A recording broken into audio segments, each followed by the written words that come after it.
First of all, thank you for attending, okay? Thank you for taking the time. I will cover a topic today which is not so often taught, and it's very much what I call a slave and king relationship in sales. You know, for the fun of it, I Googled that thing, and it's nothing. Meaning, if you Google the slave and king relationship in sales, it's nothing. But it's one of those things that every salesperson has felt. So it's not so often taught. And in these webinars, I like to cover things which is not so common because I think it's a cool thing to do. I'm here in Oslo. This is my office. I'm here with my colleague, Aurora. Aurora, will you come and say hello? My colleague here. Hello, this is Aurora. Aurora is my technician and she's the content provider. We do a lot of video and stuff, so she's helping me. Since this is live, anything could happen. So if the technology breaks down, Aurora will come and fix it for us. So this is the plan. So I'll cover that topic in detail, and I'll show you a small presentation. Now, it's a chat function, as you know. Feel free to throw some questions into the chat. I may not be able to answer everything on the go, but we will see the questions. And at the end of the webinar, I may be able to comment on that. So let's see here if I can find my slides. I can. So there we go. Now you should see my slides, and I have the chat as well. So let's dig into this. Now, what we're going to talk about, I guess most of you are sales professionals, okay? So you sell to your clients. And I will cover this thing I call a slave and king relationship and why that can stop you from being effective, okay? So that's the topic of today. This is very much about psychology. It's about dynamics of relationships. And it's just one of those things, okay? So this is the topic of today. Also, why do I have this webinar? So I run a company, and we help other companies. So that's what we do. We help people become successful, companies become successful. I have this webinar for 3 reasons. One, I love the topic, and I love speaking to sales professionals. People like yourself are usually energetic and willing to learn and creative, and it's always a good vibe, even on a webinar. So I love to talk to sales professionals. That's one. Number 2, many of you on this call are my clients. You use my company services, and I'd like to give you some value as well. Number 3, this is to say hello to quite many new potential clients and people. So this could be one way I show a little bit of what we're doing. You may find it interesting. We may get in contact, etc., etc. So that's the 3rd reason. That all said, I always have an aim on these webinars to give every one of you something you can take with you individually. I hope I can give you something very concrete that you personally can take with you and use in your career. Okay? So that's why we do this. A small agenda. I'll start a little bit and talk about what sales professionals kind of do. I'll dig into the slave and king relationship challenge. I'll give you some anti-slaving techniques, okay? And then at the end of the webinar, I'll talk a little bit about what I call a closing timeline or a sales process, if you like, okay? So that's what we're going to do. I'll ask you some few questions along the way. We'll do this pretty slowly and spend 30-40 minutes on it. And again, feel free to throw questions into the chat. We'll see them, okay? First of all, for those of you who don't know us and my company, so I run a company. It's called Fjeldstad Partners. I've done that for 12 years. And what we do, we help our clients sell the value of what they're doing. We help them build better sales processes. We analyze sales departments. We help sales leaders be better leaders. We also help our company clients understand their clients better. For example, we do win-loss analysis. So we help companies like yours understand why you win and lose your deals. We also do quite a lot of belief build-up in companies. I do mindset adjustment type of work. We develop sales methodologies for companies, etc., etc. I'm also quite deep into personal development and helping also individuals. But we are a company helping other companies. That's what we're doing. We work mainly in Norway and the Nordics, some in Europe, some in the US. We do that with programs, and we do it over the web. Me personally, I've been to about 4,000 or 5,000 sales meetings in my career.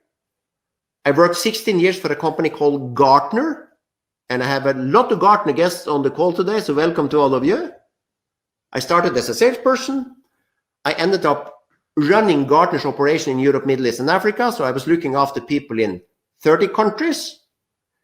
So my background is very much sales. I'm a book writer. I've published 4 books, only in Norwegian. I'm sorry for the English speakers. But that's very much what I do and we do. Okay. So let's dig into the topic.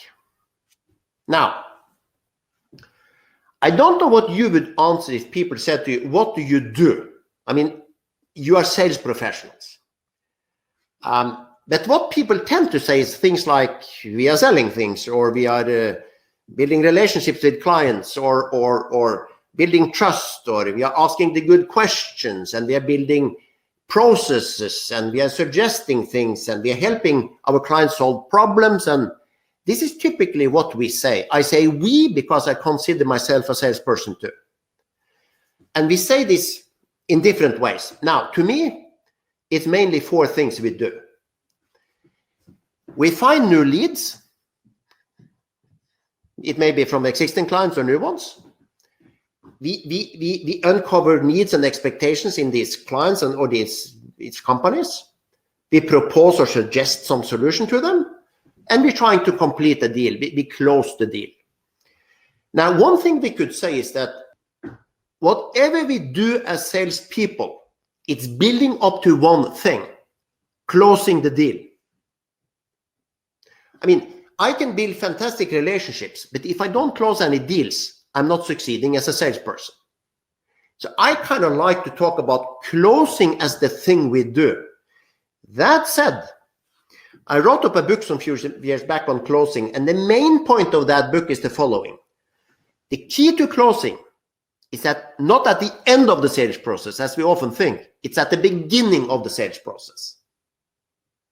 So when I use the word closing, I'm not only talking about the physical signature kind of closing. I'm talking about how you build a timeline for closing. And actually what you're doing in the beginning of that timeline. The setup is more important than the close for closing in a way. Okay? But anyway, through this process I've sketched out, and you may have your process with a little different names, but it's more or less the same thing. Through this process, you build relationships to your clients.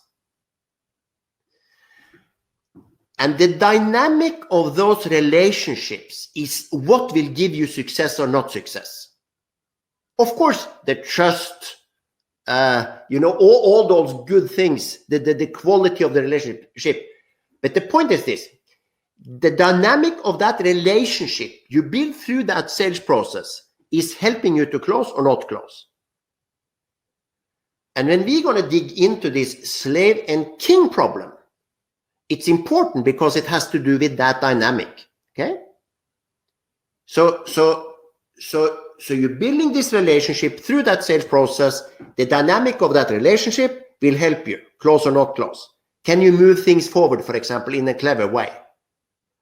And I'm not talking about the pushy way. I'm a big fan of the non-pushy close. This is why the beginning is so important. But from this slide, we are closing, that's what we're doing, and we are building this relationship, and the dynamic of that relationship is extremely important. Okay, then, slave and king. Now, that drawing, by the way, is a sketch from my book. It's not my sketch. I cannot draw like this, but we had a drawer sketch up some fun. And I just wanted to put some humor in. But you see that the slave is carrying the king on his back. It's kind of a tiring thing to do. Now, before I dig into this thing, I'd like to do a small poll. Okay? I want to ask you a question. And the question is sort of simple. It's very much, do you often feel that you are like slaving for your clients? Meaning working very hard for them. Is that happening often? Is it now and then, or is it never? We'll do a small poll, and I'll show you the result of the poll in a second. So here comes the poll. So now you should have a poll. Do you feel like slaving for your clients quite often? Is it now and then, or is it never? Let's see here. Let's see. Okay, I see the bars is kind of moving now. Let's see. Yeah.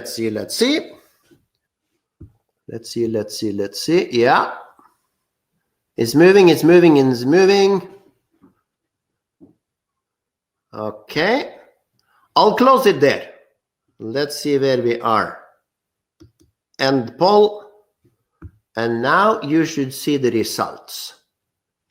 And if you see what I see, 30% is saying it happens often, 60% is saying not so often, 10% never. And now we didn't really define what we're talking about. It's a little bit to have a little bit of fun, but this is typically what people are telling me. They're feeling quite often they're working very hard for their clients and maybe not even getting the right thing back from the clients. That's typically what people say. Okay? Now, I'll give you my view on this problem. The definition is very much like this. The client is demanding a lot of things from you. We are in the sales process now. They're asking many questions. They ask you to provide information, etc., sketches or proposals or new perspectives, whatever it is. And you find yourself in a situation where you give and give and give. And to a certain degree, get little back. I mean, I used to work for Gartner, as I said. Gartner is providing research services to clients, a membership, okay? I was visiting clients and we had this wonderful discussion, and I promised to send them something, some sort of proof of concept or some sort of examples. I do this. I call them up again. They liked it. But we agreed then that I will send them something else as well. So now I'm sending something else to them. And I call them up again, and they kind of like it again. But now they ask for a different perspective or some reference information. And I'm kind of finding me in a situation where I'm kind of providing. And the client is mainly asking. Now, I'm not talking about the situation where the client deliberately uses you. That could happen too. That's even worse. That could happen too. I'm talking about what often happens, even if I know I shouldn't kind of do it. Of course, we should test. Of course, we should qualify. But here is the thing. Salespeople's job is in a way to please clients in the sales process. It's what we're doing for a living. We are there to please clients. The problem is overpleasing. That we end up working very hard for the client, and the client is doing more or less nothing for us.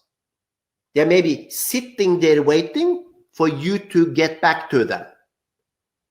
This is what I'm talking about when I'm talking about ending in a slave situation. And here is the problem. I symbolize this with my hands. This is a slave sitting under. This is the king sitting over. The relationship is one under and one over. That's a bad relationship. This is a good relationship. Two equal parts working for some pleasure at both sides. Good for this one, good for this one. Not this one. This one. So if we find ourselves in a situation where you're giving, and the client is just demanding, you are in that slave position. And it's a bad place to be for different reasons. First, you may work too hard. Okay, so that's one thing. You may set the wrong expectations in the client too, because you may say yes too much. You take on too much work. But here is the thing. A slave has no authority. And the slave has given away initiative because he or she is responding. And you know, a real king-slave relationship, the slave is not suggesting anything. The king is suggesting. I mean, if the king knock on the slave's door and say, today you're going to do this and that, the slave cannot say, no, I'm not so keen. I don't want to do it. Because the king will chop his head off, okay? So the king is the master, not the slave. And this is pure psychology. So you give away initiative, you give away authority, and here is the thing again. What you need the day you want to close the deal, guess what it is? Initiative and authority. So the more you get into that position, like it or not, the worse it gets when it comes to moving things forward and closing things. Now, I've even had clients that actually said to their clients that they were to do all the work. The client could just sit and wait for them. And they thought this was a clever idea. It's a bad idea. Okay? Because you're sort of ending in this slave position. And here's the bigger picture. I'll walk you through some few slides. I would say that I'll show you what I call a formula. What you really want to do with your clients early in the sales process is involve them. You want the client as involved in the process as possible. Okay? Because involvement leads to something, and what it leads to is engagement. The more people are involved, the more then get engaged, and engagement leads to something as well. Commitment. So the more involved the client is in the process, the more they will be engaged in the process, and the more they will be committed in the process, which is a good thing for you. Okay? So now, could you ask, I'll have a question for you again in the chat. Do you recognize this challenge? I mean, is this something you now and then feel on your body? I'm just keen to see kind of if you say yes or whatever you say. I just want to understand if you recognize it, because this is a very sneaky thing. You often end up in the enslaved position, even if you try not to be there. Can you give me a little feedback on this one? It is something you feel on your body. Let's see what people say here. Let's see what comes.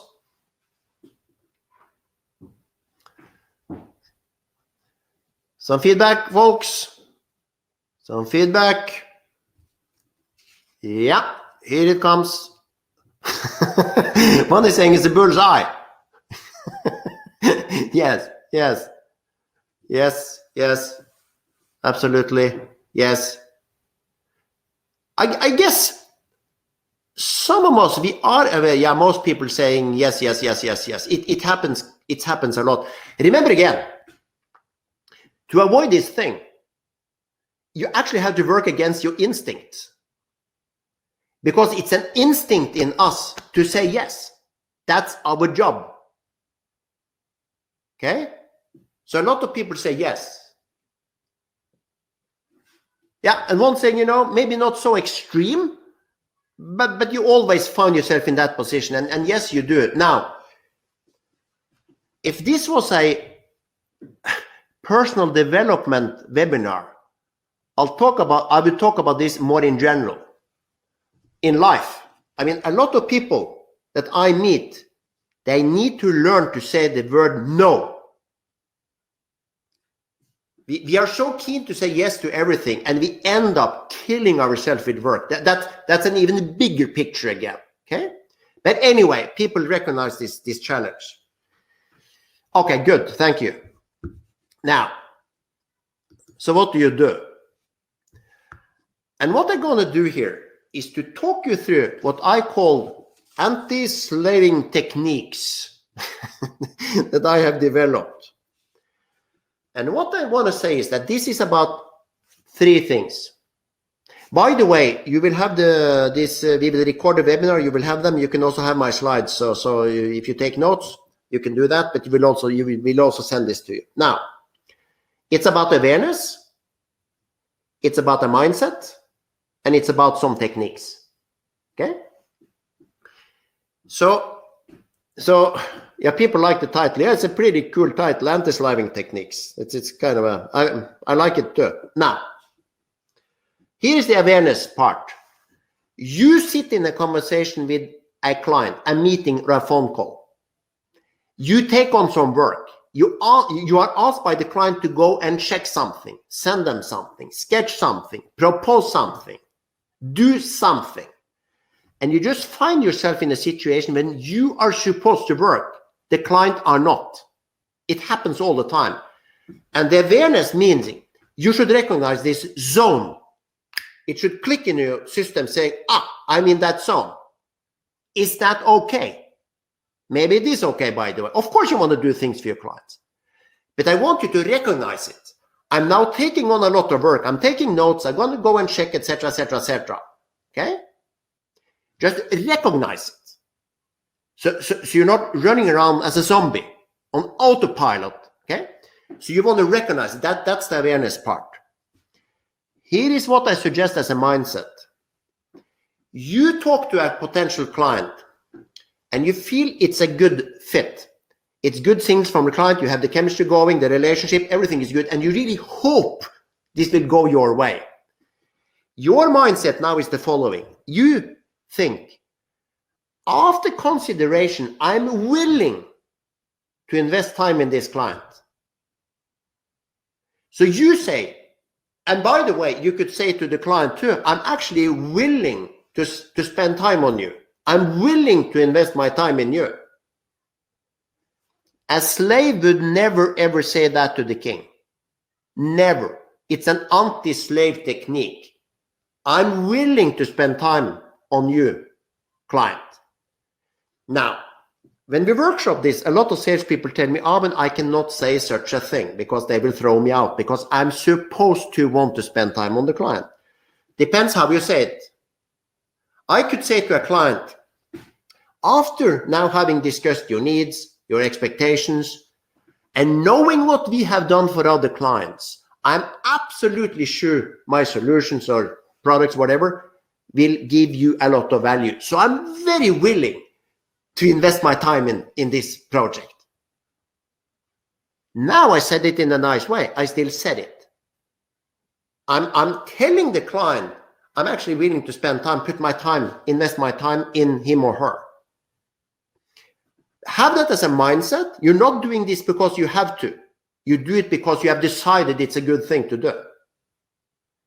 And try to find a way to say it. You can still say it in a very nice way. So that's the mindset. Now, techniques. Simplest technique is this. You're sitting with a client on the phone or in a meeting and you take on some work. Give the client some work as well. That's the simplest thing to remember. Sometimes this is easy because it's work on both sides. You plan a workshop together. Of course, the client has to do something. Okay? But the simplest thing is this. You take on some work, give the client some work. What could that be? Anything. It could be as simple as they check something and send you an email. You sit and discuss strategy, the client's strategy, or long-term plans. And you say, can you send me that plan? Do you have like a management summary of that plan you could send me? The client show you some organization chart. You say, can you send me that chart?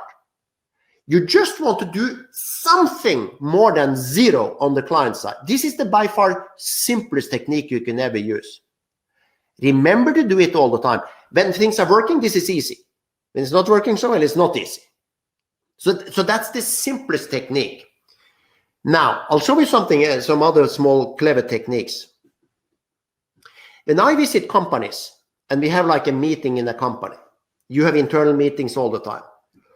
Quite often what happens is this. Suddenly a salesperson is picking up his or her phone, checking who's calling, saying, sorry, I have to leave the meeting, my client is calling. And after 2 minutes, they come back in and join the meeting again. Let's say this is an internal meeting in a company. Suddenly, Another salesperson is taking up the phone saying, sorry, it's a very important client calling me. I have to run out and talk to the client. They run out and talk to the client. So they have a model where they think that being available all the time is a good thing. Well, it is a good thing, except one thing. What brand do you build if you are a person that's available all the time? You build a brand of a person that's not busy, meaning non-professional. So it's good to be available because people can reach you and important clients can call you. But it's the other side of the coin. Just be aware. Okay? Am I suggesting you shouldn't pick up the phone when the client calls? Not sure. Just be aware. Because if people can call you and find you all the time, mentally they build a picture of a person that's not busy, which is not so professional. So think about that one. You don't have to answer everything in 1 minute, emails and stuff either. It's a good side of it. It's a slave side of it. The same with meetings. If an important client calls you and say, could we meet next week? It's very tempting to say absolutely. And you're kind of suggesting any time will work. That's a slave technique too. Even if you have an open calendar next week, if you say to the client, I can have a meeting with you Thursday morning or Friday afternoon, even if the whole week is open, the likelihood of having, especially if you ask for a meeting, is much higher this way. Because you're appearing to be more busy and more professional. So these are just small daily things you can be more aware of. Final one I want to cover with you, and this is a very classical one. You have given some proposal to a client, and you talk to the client, and the client may say something like, I like the proposal, we want to do this. The price is a little high. Is it a way you can lower the price a bit? You priced it to 100, they say, could you maybe go down to 90?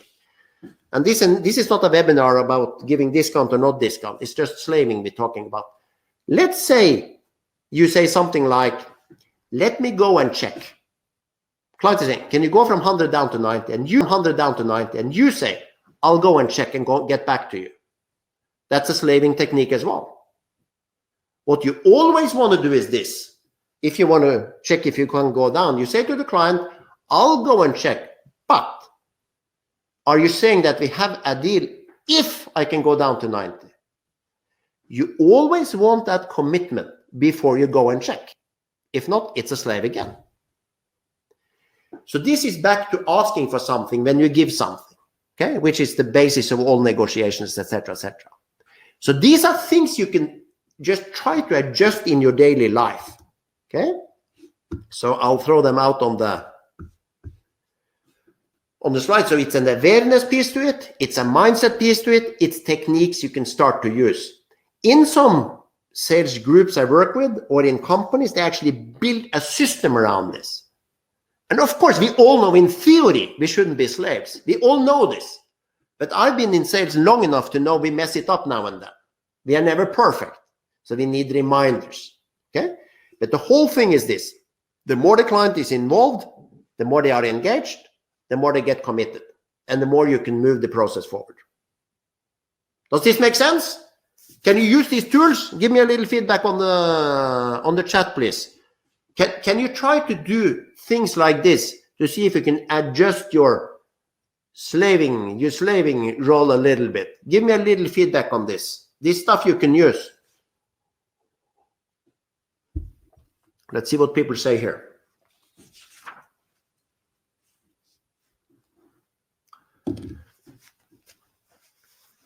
Can you use these things in your daily work? And can you try to adjust so you have everything's there? Some people say yes. Everything starts with awareness. Everything is about awareness. Do you understand what you're doing? Do you understand what zone you are in? If you do, then you can do something with it. If you're on an autopilot or you run like the hamster in the wheel, you can't. So Yeah, people say yes, trying all the time, willing to invest. Yeah, that's a very clever one. This whole "I'm willing to invest my time in you" is a very clever line. You just have to find a way to say it, but it sets up your relationship in a very different way. Okay. So perfect. Now, yeah, giving one person saying giving some tasks, making them engaged. Combined action. Yeah, of course, combined action plans. Of course, you want to have some sort of combined action plan with the client. That's ideal. Then the whole problem is sort of gone. Where I struggle with this one is that the daily client called me one afternoon. I'm busy saying, the client, can you fix this and that? Yeah, absolutely. I'm taking notes and they're running off again. Another client calling, saying the same thing.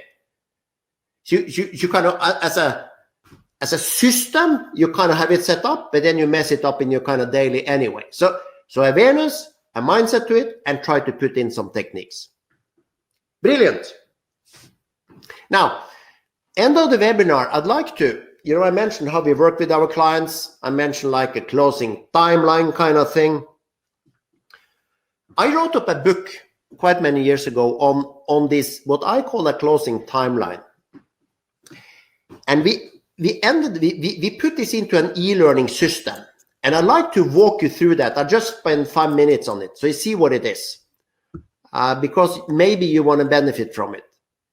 So what I'm showing you here, the system is called System 27. And by the way, quite many people on this call use System 27 as we speak.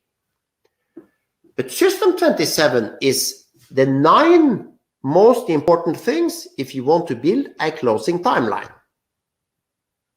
And I don't want to go into detail. We'll send the information to you. But for example, you start with having a setup. I said the beginning of the sales process is more important than the end. How do you do this? How do you set it up in a clever way? Number 2, you can see, involve clients. So what I've talked about here is some of the information we put into that session, if you like. And when I say session, it's because these are videos. So our clients use this closing timeline. It's a program that goes over 6 months. And you have these sessions every 3rd day over 1 month. You have access to them for 6 months. So you can go back and refresh, etc., etc., etc. So that's how the program works. Number 3, vaccination. How do you vaccinate against objections you think may pop up? Understanding authority on the client side. Price tactics. When do you suggest your price? When do you put the price forward? And how do you do it? And how aware are you on price tactics? Sense of urgency. How do you make the client feel it's a sense of urgency? Not only you feel a sense of urgency. Negotiations. Fundamental negotiations. Objection handling.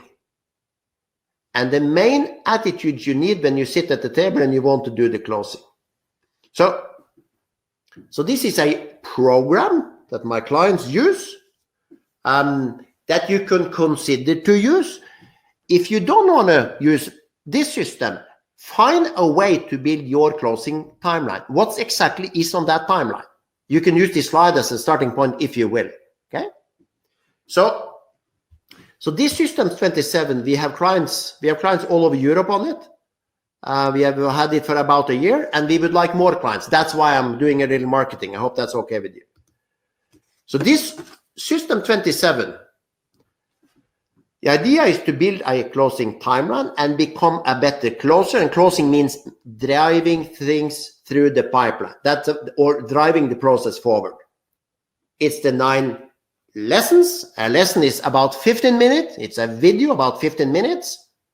And it's a personal workbook you download and use while you go through it. It's e-learning, and it's texted, it's in English, you can use it anytime and anywhere. And when we sell this System 27, the price for this system is 600 euro for 6 months for a person, for full access and 24/7. And now, since we have all you people on the call, we created a special price, which is 400 euro for 6 months access to this System 27 with everything inside. Now, what we want to do after this webinar, we'll send you an email where we give you access to this System 27 homepage. You can see what the references are saying there, etc., etc. If you want to sign up, it will be wonderful as well. This special price is for 2 days, because we don't usually do it, but we'll give it to all of you for the next 2 days. But you'll have it in that email. So the email we'll send you, we hope to have more people come on the System 27. And by the way, this is the simplest way we work with our clients. They just have this System 27 in the sales department. Quite often we add webinars, or I go and see companies. We do workshops and we do more things. But this is one sort of simple and easy way. In that email, and by the way, Aurora, shall we give them that opportunity now? Yes, I think now what happened was that you actually have in the chat field a calendar. If some of you would like to have a very non-committal chat with me or my colleague Tommy, if you think it's something we can do for you, in System 27 or other things, set up a quick half-hour chat where we can discuss a little bit your challenges and if it's something we can do for you. If not, that's okay as well. So you see that on the screen, and we'll put that in the email as well. That email, if you want to do it very simple, just click reply and say, call me please, I'll like to talk to you. That's fine too. And you feel free as well to contact me on LinkedIn. I answer every question on LinkedIn. So if there's anything you want to ask me about, please do that as well. So what I hoped I did here is to lift up a small challenge, because it's really this thing about, I'll close down the slides now so you see me better. It's really about the dynamics of relationships. And this slave thing is a problem in sales, it's also a problem in general. If you take on too many things, if you say yes too much, you end up messing yourself up a little bit. Our context is sales, and it's many more things you can do to avoid this than I could cover on this small webinar. But I hoped I sparked you thinking, because what I want to do in this webinar is really to spark people's thinking, to build some creativity, and hopefully you can do things smarter and smarter. Now,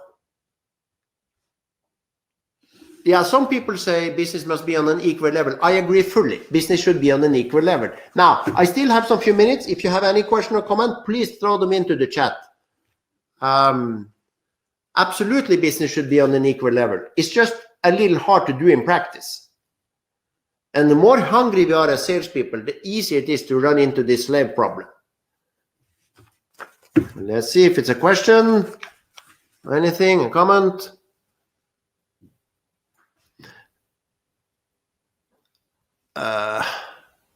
Percy saying, is the slave and king challenge relevant in all types of sales? Absolutely, it is. Yes, and I don't know what you mean by all types, but for example, long sales cycles, short sales cycles, absolutely. Small things, big things, it's exactly the same thing. It's exactly the same thing. And when people struggle with closing deals, this is usually where I start talking. Is the challenge this one? Because a lot of people build up quite good pipelines, but they struggle closing. And quite often they talk about closing techniques or something like that. Could be, but quite often it's that they have positioned themselves a little bit as the slave in the relationship, and it's very hard to manage a close. So it's just one of those things. And the final advice from me, think about this in all your life. It's a very tempting idea to say yes to everyone. You just can't, because you burn yourself out. So even if we talk sales, I think this is sort of a thing we should reflect on a little bit in life as well. Okay. Now, thanks a lot for joining. It's a pleasure to have you all here. We'll send you some information on email. I hope to see you. I love traveling, and I'm traveling all over the place, and I would love to come and see all of you as well. I would like to see you using System 27 or have a chat about how we could help you. So thanks a lot for joining, and by the way, when we send out this webinar on the replay, feel free to forward, okay? Feel free to forward to people you think could benefit from it. So so thanks a lot for joining. Have a wonderful evening. If this is your evening, if you're in the US, it's kind of have a good afternoon. Lots of thank yous. Okay. Have fun. Take care. Good selling. Okay. Bye-bye.